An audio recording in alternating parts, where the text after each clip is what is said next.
മാർപ്പാപ്പ ക്രിസ്ത്യാനിയല്ല, മാർപ്പാപ്പ മാപ്പിളയാണ് എന്ന് പോലും പറയാൻ മടിയില്ലാത്ത. എന്തെന്നാൽ കാസ RSSന്റെ ഉൽപ്പന്നമാണ്. അവർക്ക് ക്രിസ്തുമതത്തോട് സ്നേഹമുണ്ട്. പക്ഷേ ക്രിസ്തുമതം മാത്രമേ ലോകത്ത് ശരിയുള്ളൂ എന്നും ക്രിസ്തുമതമല്ലാത്ത വിശ്വാസികൾ മുഴുവൻ അപകടമാണെന്നും അവർ വിശ്വസിക്കുന്നു എന്നതാണ് കാസയുടെ പ്രശ്നം. ഈ പ്രശ്നമാണ് ഹിറ്റ്ലറുടെ പ്രശ്നം. ഈ പ്രശ്നമാണ് RSSന്റെ പ്രശ്നം. ഈ പ്രശ്നമാണ് ഗോൾവാൾക്കറുടെ പ്രശ്നം. എന്നാൽ അങ്ങനെയല്ല മനുഷ്യരെ മാർപ്പാപ്പ കണ്ടിരുന്നത്. വിശ്വാസികൾ കാണേണ്ടത് ലോകത്തിന്റെ ധാരണ അതാണ്. എന്തുകൊണ്ടാണ് ഹിന്ദുവായ സനാതനായ ഹിന്ദുവായ ഗാന്ധിജിയെ RSS കൊന്നുകളഞ്ഞത്? എന്തിനാണ്?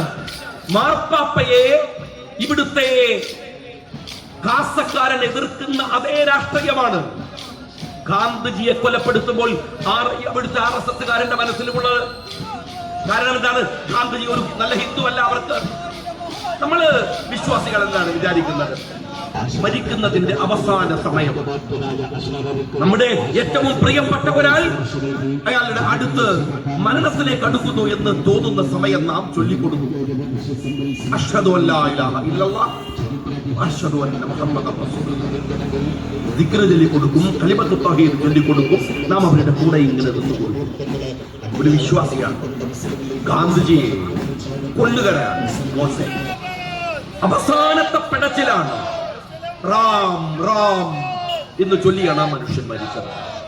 ഇന്ത്യ കണ്ട ഏറ്റവും സനാതനനായ ഹിന്ദു ഗാന്ധിജിയാണ്. ആ ഗാന്ധിജി എങ്ങനെയാണ് RSS ഇഷ്ടമല്ലാതാവുന്നത്?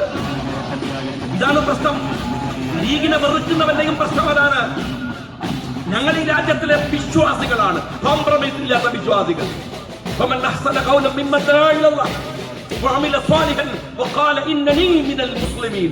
നല്ലത് ചെയ്യുകയും ഞാനൊരു മുസ്ലിമാണെന്ന് പറഞ്ഞ് അഭിമാനിക്കുകയും ചെയ്യുന്ന ആത്മബോധമുള്ളവനാണ് ഇവിടുത്തെ വിശ്വാസി, ഇവിടുത്തെ ലീഗുകാരൻ. പക്ഷേ അതെന്റെ ആത്മാവിന്റെ വിശ്വാസമാണ്, എന്റെ വിശ്വാസമാണ്. അതാരെയും ഉപദ്രവിക്കാനുള്ളതല്ല, ബുദ്ധിമുട്ടിക്കാനുള്ളതല്ല. ഗാന്ധിജി എന്ന സനാതനനായ ഹിന്ദുവിനെ RSS എതിർക്കുന്നുവെങ്കിൽ, മാർപ്പാപ്പയെ കാസ എതിർക്കുന്നുവെങ്കിൽ, മുസ്ലിം ലീഗ് രാഷ്ട്രീയത്തെ എതിർക്കാൻ വരുന്നവന്റെയും അകത്തുള്ള വിഷം എന്ന് പറയുന്നത് ഇത് തന്നെയാണ്. അതുകൊണ്ട് അങ്ങനെ മാത്രമേ അതിനെ കാണാൻ കഴിയൂ. ഞാൻ ചോദിക്കുന്നത്, ഈ അടുത്ത കാലത്ത് നിങ്ങൾ സോഷ്യൽ മീഡിയ ശ്രദ്ധിച്ചാൽ കേരളത്തിൽ ഏകദേശം ഒരു 5-10 കൊല്ലത്തോളമായി ഇന്ത്യയിൽ സംഘപരിവാർ അതിന്റെ ഭരണ രാഷ്ട്രീയത്തിലേക്ക് ശക്തി പ്രാപിച്ചു വന്ന ഈ കാലയളവിന് ഏറ്റവും അപകടകരമായ വർഗീയത കേരളത്തിൽ പ്രചരിപ്പിച്ച ഒരു സംഘടന കാസയാണ്. എന്തുകൊണ്ടാണ് കാസക്കെതിരെ ഒരു വാക്ക് കേരളത്തിന്റെ മുഖ്യമന്ത്രി പറയാത്തത്? പറയാലോ, ബാക്കി എല്ലാവരെയും പറയുന്നുണ്ടല്ലോ. കാസയെ പോലെ വൃത്തികെട്ട സംഘടന രാജ്യത്ത് പ്രവർത്തിക്കുന്നു എന്ന കൃത്യമായ ബോധ്യമുണ്ടായിട്ട് അദ്ദേഹം കേരളത്തിന്റെ പോലീസ് മന്ത്രിയല്ലേ? ഇവിടുത്തെ ഇന്റലിജൻസിന് അറിയാലോ എന്താണ് കാസ എന്ന്, എന്താണ് RSS എന്ന്. അല്ലാതെ ബാക്കിയുള്ള മാത്രം വിവരങ്ങൾ കൊടുക്കുന്നവരല്ലോ ഇവിടുത്തെ ഇന്റലിജൻസ്. ആ കാസക്കെതിരെ ഒരു വാക്ക് പറഞ്ഞിട്ടില്ല ഞാൻ ഈ സംസാരിക്കുന്നത് വരെ. എങ്ങനെ പറയാ? കാസക്കെതിരെ എങ്ങനെയാ പറയാ? കാസക്ക് എതിരെ പറഞ്ഞാൽ അത് RSSന് കൊള്ളും. RSSന്റെ ചോറ്റുപട്ടാളമാണ് കാസ. ക്രിസ്ത്യാനികൾക്കിടയിൽ നിന്ന് വാടകക്കെടുത്ത തീവ്രവാദ സംഘമാണ് അവർ. മുസ്ലിങ്ങൾക്കിടയിൽ നിന്ന് വാടകക്കെടുത്ത് മുസ്ലിം വിരുദ്ധത പ്രചരിപ്പിക്കുന്നത് പോലെ തന്നെയാണ് ഈ കാസയെയും RSS ഉപയോഗിക്കുന്നത്. അതുകൊണ്ട് എങ്ങനെ കാസ എതിർക്കും? കാസ എതിർത്താൽ RSSനെ എതിർക്കലാവും. അതെങ്ങനെയാണ് മുഖ്യമന്ത്രി, നമ്മുടെ മുഖ്യമന്ത്രിക്ക് അല്ലെങ്കിൽ അങ്ങനെ ഒരു നിലപാട് സ്വീകരിക്കാൻ എങ്ങനെയാവുക? ഞാൻ നിങ്ങളോട് ചോദിക്കട്ടെ, ഈ ബഹളങ്ങൾക്കിടയിൽ നിങ്ങൾ മറന്നു പോകാതെ ഓർത്തു വെക്കേണ്ട ചില വാർത്തകളുണ്ട്. ഇന്നലെയും മെനഞ്ഞാന്നുമൊക്കെ എന്താ കാര്യം അറിയോ? SFIO അതിരൂക്ഷമായ വിധത്തിലുള്ള അതിന്റെ ആലോചനകൾ നടക്കുന്നതിനിടയിൽ നമ്മൾ പറയുന്നത് SFIO ചാർജ് ഷീറ്റ് കൊടുത്തു, ഭയങ്കര സംഭവമാണ്. മുഖ്യമന്ത്രിയുടെ മകൾ വീണയെ അറസ്റ്റ് ചെയ്യാൻ പോവാണ്. ഞാൻ മനസ്സിലാക്കുന്നത് ഏകദേശം അത് സെറ്റിലായിക്കൊണ്ടിരിക്കുകയാണ്. കസ്റ്റമർ തെരഞ്ഞെടുപ്പിനോടടുപ്പിച്ച് ഉറപ്പിക്കാൻ പോവുകയാണ്. SFIOയുടെ അന്വേഷണം ഏകദേശം അവർ 54 പേജുകളുള്ള ബുക്ക്ലെറ്റ്, കുറച്ച് ബുക്ക്ലെറ്റുകൾ, 54ഓളം വരുന്ന ബുക്ക്ലെറ്റുകൾ അവരിതിന്റെ കൃത്യമായ കേസിന്റെ ചാർജ് ഷീറ്റ് തയ്യാറാക്കിയിട്ടുണ്ട്. മൊഴിപ്പകർപ്പുകൾ ED SFIയോട് ചോദിച്ചു. ഞങ്ങൾക്ക് ആ കേസിൽ ഞങ്ങൾക്ക് ഇൻവോൾവ് ചെയ്യേണ്ട കാര്യമുണ്ട്. അതുകൊണ്ട് മൊഴിപ്പകർപ്പ് ആവശ്യമുണ്ട്. എന്താ മെനഞ്ഞാന്ന് കോടതിയില് SFIO പറഞ്ഞെന്നറിയോ? അത് ഞങ്ങൾക്ക് തരണമെന്നൊക്കെ ആഗ്രഹമുണ്ട്, പക്ഷേ ഫോട്ടോസ്റ്റാറ്റ് എടുക്കാൻ മെഷീൻ ഇല്ല.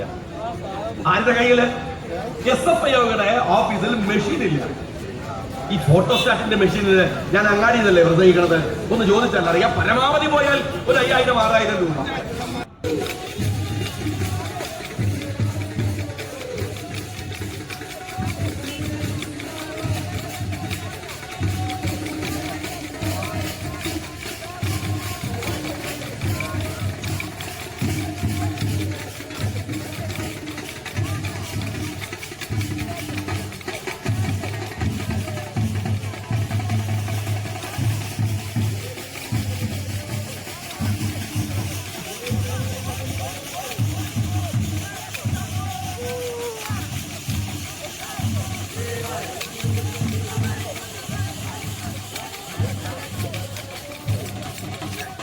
വാക്ക് പറയാൻ കഴിഞ്ഞിട്ടില്ല. നിങ്ങൾ നിശബ്ദനാവുന്നത് ഏതിന്റെ മുമ്പിലാണ്, എന്തിന്റെ മുമ്പിലാണെന്ന് മനസ്സിലാക്കാൻ അധികം ബുദ്ധിയൊന്നും വേണ്ട. നിങ്ങളൊരു കാര്യം മനസ്സിലാക്കണം. PC ജോർജ് മുസ്ലിം വിരുദ്ധത പറയുന്നത് ഇടുക്കിയിൽ വെച്ചാണ്. അതുപോലെ തന്നെ PC ജോർജ് മാത്രമല്ല, വെള്ളാപ്പള്ളി മുസ്ലിം വിരുദ്ധത പ്രസംഗിക്കുന്നത് നിലമ്പൂരിൽ നിന്നാണ്. എങ്ങനെ അവർ പറയാതിരിക്കുക? കാരണം കേരളത്തിന്റെ മുഖ്യമന്ത്രി മുസ്ലിം വിരുദ്ധത പ്രസംഗിച്ചത് ഡൽഹിയിൽ നാഷണൽ മീഡിയയുടെ മുമ്പിൽ വെച്ചാണ്. അതിനുശേഷം അല്ലേ വെള്ളാപ്പള്ളി പറഞ്ഞത്? വെള്ളാപ്പള്ളി ഒരു ഭരണഘടനാ പദവിയിൽ ഇരിക്കുന്ന മനുഷ്യനൊന്നും അല്ലല്ലോ, വിട്ടേക്കാം. PC ജോർജും അങ്ങനെ അല്ലല്ലോ, വിട്ടേക്കാം. പക്ഷെ മുഖ്യമന്ത്രി ഇതിന് ഉത്തരം പറയുന്നതിന് മുമ്പ് നിങ്ങൾ പറയേണ്ട ഒരു കാര്യമുണ്ട്. നിങ്ങൾ എന്തേ പറഞ്ഞത്? നിങ്ങളുടെ ഓഫീസ് കക്ഷിയായി നടത്തുന്ന സ്വർണ്ണക്കടത്ത് നിങ്ങൾക്ക് പ്രശ്നമല്ല. നിങ്ങളുടെ ഇടതും വലതും കിടന്നുറങ്ങുന്ന ഒരു മനുഷ്യൻ ഈ സ്വർണ്ണക്കടത്തിൽ പ്രതിയായപ്പോ അയാളെ വിട്ടു, ശിവശങ്കരനെ, സ്വപ്നെ, ഇല്ലേ? അത് നിങ്ങൾ പറഞ്ഞോ? ഹിന്ദുവിന് അഭിമുഖം കൊടുക്കുമ്പോ പറഞ്ഞില്ലല്ലോ. കൊടകരയിൽ BJP-ക്കാരൻ നടത്തിയ ഹവാല നിങ്ങൾ പറഞ്ഞോ? പറഞ്ഞില്ലല്ലോ.